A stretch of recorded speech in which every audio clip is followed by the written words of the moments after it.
காஞ்சிபுரம் மாவட்டம் கோவூர் ஊராட்சியில் நடைபெற்ற கிராம சபை கூட்டத்தில் கொட்டுமடையில் குடையை பிடித்தவாறு அமைச்சர் அன்பரசன் பங்கேற்றார். கோவூர் சுந்தரேஸ்வரர் கோயில் வளாகத்தில் நடைபெற்ற கிராம சபை கூட்டத்தின் போது திடீரென மழை பெய்தது. அப்போது தொழில்துறை அமைச்சர் அன்பரசன், மாவட்ட ஆட்சியர் ஆர்த்தி மற்றும் பொதுமக்கள் உள்ளிட்டோர் குடையை பிடித்தவாறு கிராம சபை கூட்டத்தில் பங்கேற்றனர். புதுக்கோட்டையில் கொட்டும் மழையையும் பொருட்படுத்தாமல் கிராம சபை கூட்டத்தில் ஆட்சியர் கவிதா ராமு கலந்து கொண்டார். கந்தர்வக்கோட்டை அருகே மேக்குடிப்பட்டி ஊராட்சியில் மே தினத்தை ஒட்டி கிராம சபை கூட்டம் நடைபெற்றது. கிராம மக்களின் மத்தியில் ஆட்சியர் கவிதா ராமு பேசிக் கொண்டிருந்த போது திடீரென பலத்த மழை பெய்தது. இதன் காரணமாக கூட்டத்தை மேற்கொண்டு நடத்த முடியாத சூழல் ஏற்பட்ட நிலையில் கிராம மக்கள் தங்களது மனுக்களை அதிகாரிகளிடம் வழங்குமாறு கூறிய ஆட்சியர் மனுக்களின் மீது நடவடிக்கை எடுப்பதாக உறுதியளித்துவிட்டு புறப்பட்டு சென்றார். அண்மை செய்திகளுக்கு தொடர்ந்து இணைந்திருங்கள். இது நியூஸ் 18 தமிழ்நாடு.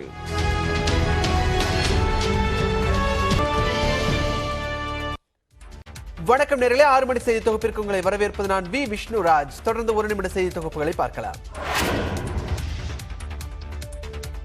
12 மணி நேர வேலை மசோதா திரும்ப பெறப்பட்டதாக முதலமைச்சர் மு க ஸ்டாலின் அறிவித்தார். உழைப்பாளர் நாளையொட்டி சென்னை சிந்தாதிரிப்பேட்டையில் உள்ள மே தின நினைவு சின்னத்திற்கு முதலமைச்சர் மரியாதை செலுத்தினார். இதற்காக அவர் சிவப்பு நிற உடை அணிந்து வருகை தந்தார்.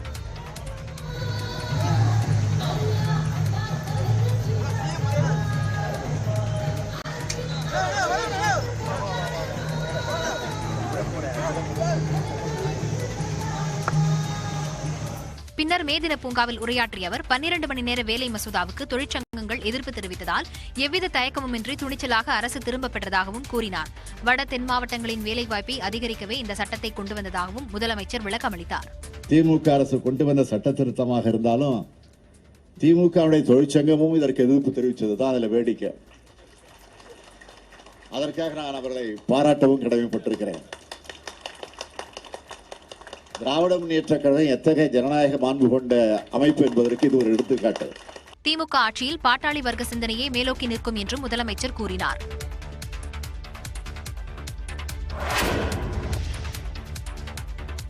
முதலமைச்சரிடம் உள்ள தொழிலாளர் உணர்வின் காரணமாகவே 12 மணி நேர வேலை மசோதாவை அவர் திரும்ப பெற்றுள்ளதாக திமுகவின் தொழிற்சங்கமான தோமுச பொதுச் செயலாளர் சண்முகம் தெரிவித்துள்ளார்.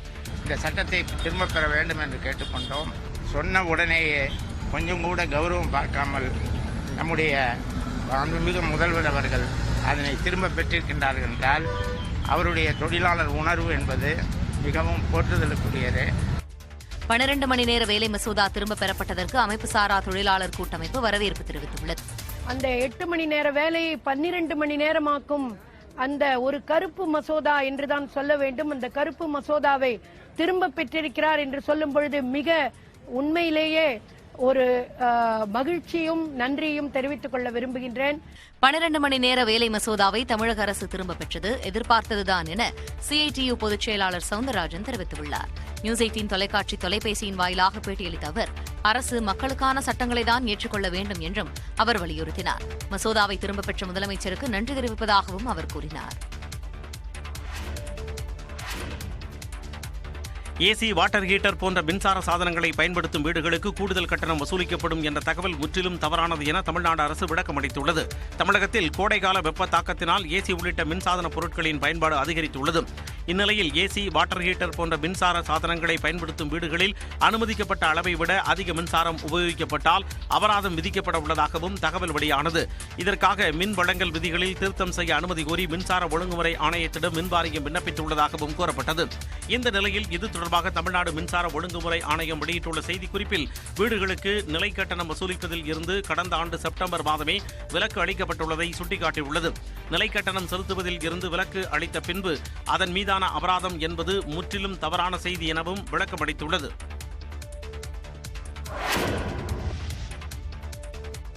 ரோகிணி திரையரங்க சர்ச்சையை தொடர்ந்து சென்னை ஐட்ரீம் திரையரங்கிலும் நரிக்குறவ மக்களுக்கு டிக்கெட் வழங்க மறுத்ததாக புகார் எழுந்துள்ளது. திமுக எம்எல்ஏ மூர்த்திக்கு சொந்தமான ஐட்ரீம் திரையரங்கம் சென்னை ராயபுரம் கல்மண்டபம் பகுதியில் செயல்பட்டு வருகிறது. இங்கு நரிக்குறவர் இன மக்கள் தங்களது குடும்பத்துடன் பொன்னியின் செல்வன் 2ஆம் பாகம் பார்க்க வந்தனர். அப்போது டிக்கெட் கவுண்டரில் சென்று 7 டிக்கெட் தருமாறு கேட்ட அவர்களிடம் 4 டிக்கெட் மட்டுமே இருப்பதாக கூறிய பணியாளர் டிக்கெட் வழங்க மறுத்ததாக கூறப்படுகிறது. இதனை அறிந்த நியூஸ் 18 செய்தியாளர் உண்மை நிலையை அறிவதற்காக தனக்கு 7 டிக்கெட் வழங்குமாறு கேட்டபோது அவருக்கு தியேட்டர் ஊழியர் 7 டிக்கெட்டுகளை வழங்கினார். இதையடுத்து நியூஸ் 18 செய்தியாளர் தாம் வாங்கிய 7 டிக்கெட்டுகளை நரிக்குறவ சமூக மக்களிடம் வழங்கினார். ஏற்கனவே ரோகிணி திரையரங்கில் தீண்டாமை கொடுமை அரங்கேறிய சம்பவம் அதிர்வலையை ஏற்படுத்தியிருந்த நிலையில் ஐட்ரீம் திரையரங்கிலும் இதே போன்றதொரு சம்பவம் நடைபெற்றுள்ளது.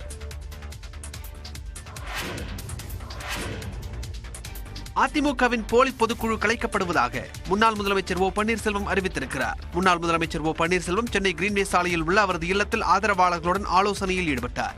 இதில் முன்னாள் அமைச்சர் வைத்தியலிங்கம், மனோஜ் பாண்டியன், ஜேசிடி பிரபாகர் ஆகியோர் பங்கேற்றனர். இதைத் தொடர்ந்து ஓ பன்னீர்செல்வம் வெளியிட்ட அறிக்கையில் அதிமுகவில் அடிப்படை உறுப்பினர் யார் வேண்டுமானாலும் பொதுச் செயலாளர் ஆகலாம் என்ற அடிப்படை விதி மாற்றப்பட்டுள்ளதாக தெரிவித்துள்ளார். 10 மாவட்ட செயலாளர்கள் முன்மொழிய வேண்டும் உள்ளிட்ட பல்வேறு நிபந்தனைகளின் மூலம் அடிப்படை உறுப்பினர்களின் உரிமை பறிக்கப்பட்டுள்ளதாகவும் குறிப்பிட்டுள்ளார். எனவே அதிமுகவின் சட்ட விதிகளுக்கு நேர் விரோதமாக நியமிக்கப்பட்டுள்ள தற்போதைய பொதுக்குழு கலைக்கப்பட வேண்டும் என திருச்சி மாநாட்டில் பரிந்துரைக்கப்பட்டதாகவும், அதன்படி அதிமுகவின் போலி பொதுக்குழு கலைக்கப்படுவதாகவும், நேர்மையான முறையான தேர்தல் மூலம் பொதுக்குழு உறுப்பினர்கள் தேர்ந்தெடுக்கப்படுவார்கள் என்றும் ஓபிஎஸ் குறிப்பிட்டுள்ளார். சென்னை மாநகர் முழுவதும் கோடை மழை பெய்து வெப்பத்தை தணித்து குளிர்ச்சியை கொடுத்ததால் மக்கள் நிம்மதியடைந்தனர்.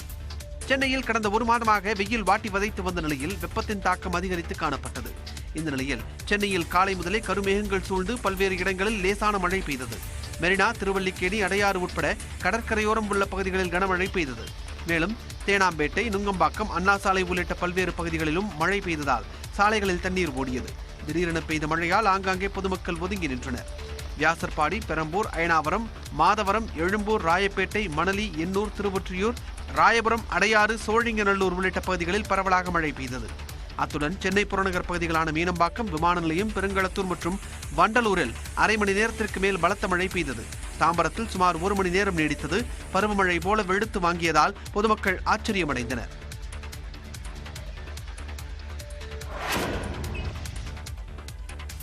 வளிமண்டலத்தின் கீழடுக்குகளில் கிழக்கு திசை காற்றின் காரணமாக பல்வேறு மாவட்டங்களில் கனமழை கொட்டியது. நீலகிரி மாவட்டம் குன்னூர் மற்றும் அதன் சுற்றுப்பகுதிகளில் கனமழை பெய்தது. குறும்பாடி அருகே ராட்சத மரம் ஒன்று விழுந்ததால் உதகை மேட்டுப்பாளையம் இடையே 3 மணி நேரம் போக்குவரத்து பாதிக்கப்பட்டது. கொடைக்கானலில் டிரெயின் பூங்காவில் சுற்றுலா பயணிகள் மழையில் நனைந்தபடியும் குடைபிடித்தபடியும் மலர்களின் அழகை ரசித்தனர்.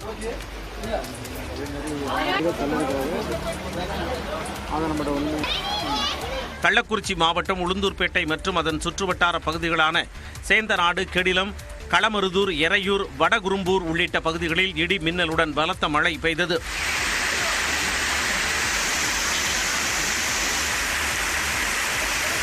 புதுக்கோட்டை மாவட்டத்தில் மச்சுவாடி, திருவப்பூர், திருக்கோகரணம், சேங்கைத்தோப்பு, அன்னசத்திரம், கீழராஜ வீதிகள் உள்ளிட்ட பல்வேறு பகுதிகளிலும் சுமார் 1 மணி நேரம் மழை பெய்தது. புதுக்கோட்டை சுற்றுவட்டார கிராமங்களில் இடியுடன் கூடிய மழை வெளுத்து வாங்கியது.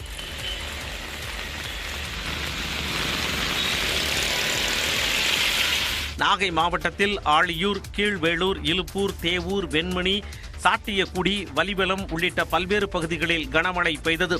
கருவேகங்கள் திரண்டு ரம்யமாக காட்சியளித்த நிலையில் கனமழை குளுமையான சூழலை ஏற்படுத்தியதால் மக்கள் மகிழ்ச்சி அடைந்தனர்.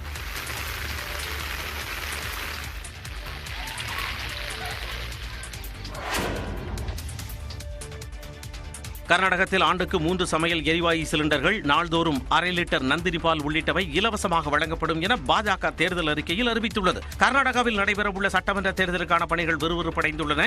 எதிர்க்கட்சியான காங்கிரஸ் பல்வேறு வாக்குறுதிகளை வழங்கியுள்ளது. இந்த சூழலில் பாஜக தேசிய தலைவர் ஜே பி நட்டா அக்கட்சியின் தேர்தல் அறிக்கையை வெளியிட்டார். அதில் பாஜக ஆட்சி அமைந்தால் பொது சிவில் சட்டம் அமல்படுத்தப்படும், ஏழைகளுக்கு நாள்தோறும் 1/2 லிட்டர் பால் இலவசமாக வழங்கப்படும், உகாதி, விநாயகர் சதுர்த்தி, தீபாவளி பண்டிகையை ஒட்டி ஏழைகளுக்கு இலவச சிலிண்டர் வழங்கப்படும், வீடுகள் இல்லாத 10 லட்சம் பேருக்கு இலவச வீட்டுமனைகள் வழங்கப்படும், வயதானவர்களுக்கு ஆண்டு முழுவதும் இலவச உடல் பரிசோதனை செய்ய அனுமதிக்கப்படும், குறைந்த விலையிலான உணவு வழங்க அடல் உணவகங்கள் உருவாக்கப்படும் என்பன உள்ளிட்ட ஏராளமான வாக்குறுதிகள் அளிக்கப்பட்டுள்ளது.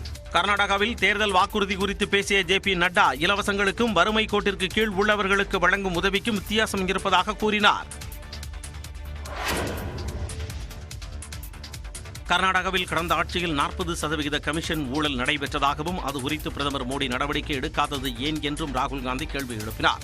கர்நாடக மாநிலம் தும்குரு மாவட்டத்தில் காங்கிரஸ் வேட்பாளரை ஆதரித்து ராகுல் காந்தி பரப்புரை மேற்கொண்டார். அப்போது பேசிய அவர் கடந்த ஆட்சியில் பொதுமக்களிடம் இருந்து 40% பணம் கொள்ளையடிக்கப்பட்டதாக விமர்சித்தார். இது குறித்து அறிந்தும் பிரதமர் மோடி நடவடிக்கை எடுக்காதது ஏன் என்று அவர் கேள்வி எழுப்பினார்.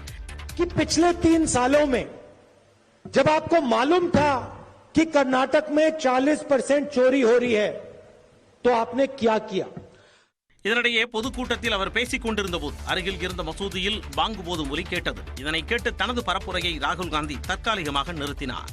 अब मैंने आपको कहा कि सरकार का काम जनता को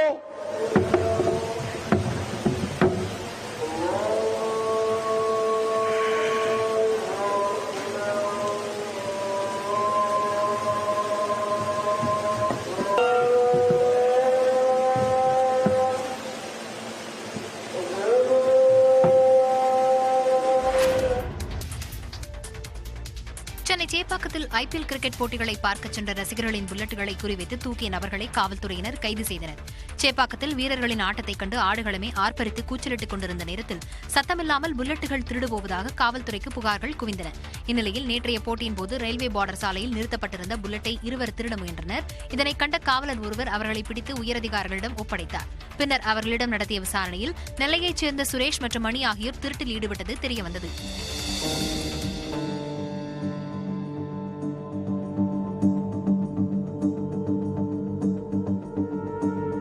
இவர்கள் இருவரும் ஐபிஎல் கிரிக்கெட் பார்க்க வரும் ரசிகர்களின் புல்லட்டுகளை குறிவைத்து திருட்டில் ஈடுபட்டு வந்துள்ளனர். இதையடுத்து இருவரையும் கைது செய்த காவல்துறையினர் 9 புல்லட்டுகள் உட்பட 10 இருசக்கர வாகனங்களை பறிமுதல் செய்தனர்.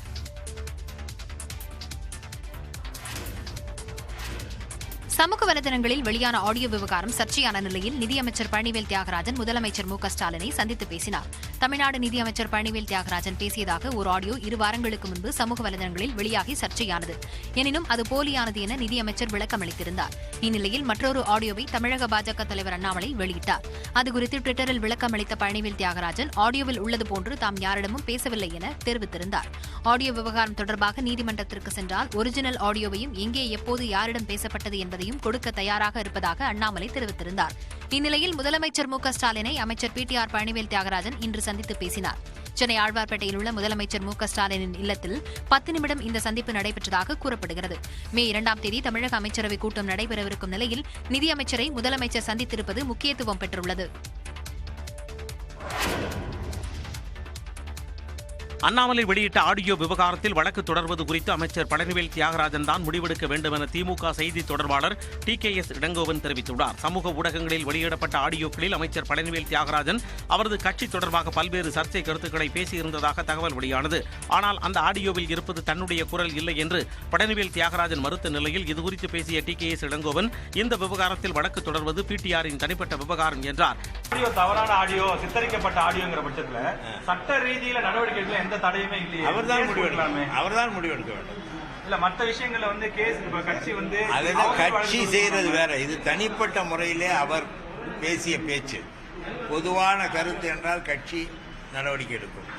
அவர் இந்த ஆடியோ தவறானது என்று அவரே தெரிவித்திருக்கிறார். அவர்தான் நடவடிக்கை எடுக்கும். பொதுவான கருத்து என்றால் கட்சி நடவடிக்கை எடுக்கும் என்று கூறிய TKS இளங்கோவன் முதலமைச்சர் பழனிவேல் தியாகராஜன் உடனான சந்திப்பில் என்ன நடந்தது என தெரியாது என்றும் பதிலளித்தார். காட்டாற்று வெள்ளத்தின் காரணமாக குற்றாலம் அருவிகளில் சுற்றுலா பயணிகள் குளிக்க தடை விதிக்கப்பட்டது. கோடை வெயில் வாட்டி வதைத்த நிலையில் தென்காசி மாவட்டம் குற்றாலம் மற்றும் அதன் சுற்றுவட்டார பகுதிகளில் கடந்த சில தினங்களாக மழை பெய்து வருகிறது. இந்த நிலையில் மேற்கு தொடர்ச்சி மலைப்பகுதிகளிலும் திடீரென கனமழை பெய்தது. இதனால் குற்றாலம் மெயின் மற்றும் ஐந்தருவியில் வெள்ளப்பெருக்கு ஏற்பட்டது.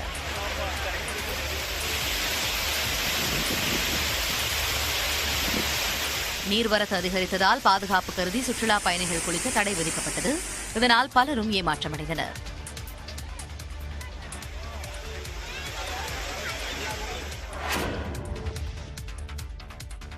தெலுங்கு மக்களாலும் கொண்டாடப்பட்ட நட்சத்திர நடிகரான ரஜினிகாந்த் தனது பேச்சால் ஜீரோவாகிவிட்டதாக நடிகை ரோஜா விமர்சித்துள்ளார்.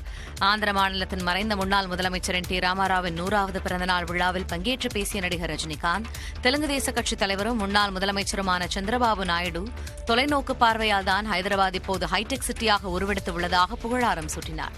இதற்கு அங்கு ஆளும் OSR காங்கிரஸ் அரசின் அமைச்சரான நடிகை ரோஜா கண்டனம் தெரிவித்தார்.